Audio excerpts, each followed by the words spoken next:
Hello, this is Brett from SurvivalComms. Today we're going to tune this UHF preselector with my spectrum analyzer.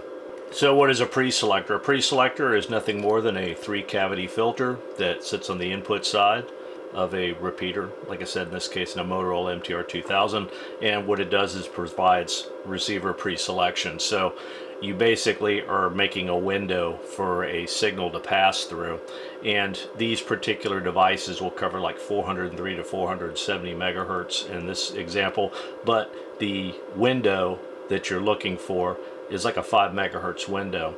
And in a repeater, more important than transmitter power by far is the ability to receive signals.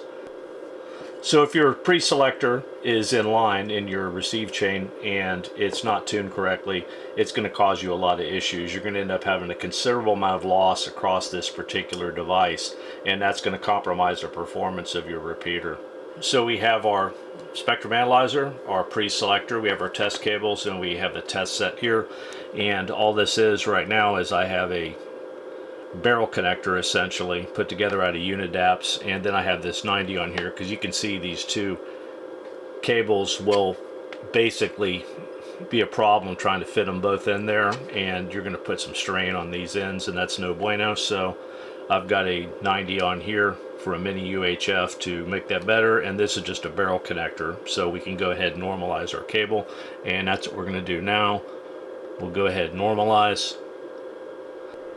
So now you can see we've got our device connected, and our desired frequency, this is going to go in the 70 centimeter band, our desired receive frequency is going to be close to 448 megahertz, and you can see that we're like 40 dB down in this example here. So you can see that placing this in service is going to put 40 dB of insertion loss in your receive chain, which is no good again. So let's see where it's tuned for right now. So we're looking like it's tuned about 470 right now, and you can see it's got about 1 dB of insertion loss across the device, which isn't too bad.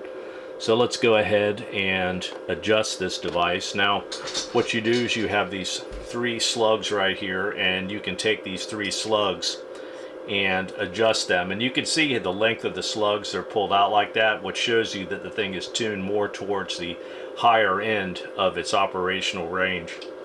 So now we've set another marker for 448 megahertz, and what we're going to do is you're going to see as I adjust these screws, we're going to bring each cavity, or insertion loss overall is going to increase, but you're going to see this point shift over.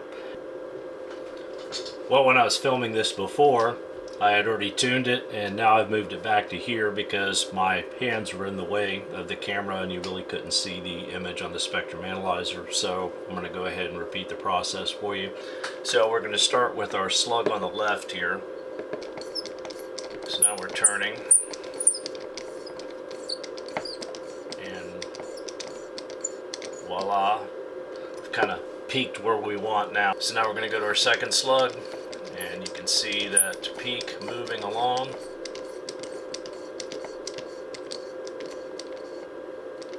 Whammo. So now let's do our third slug, and you can see our insertion loss is dropping, which is what we want to see.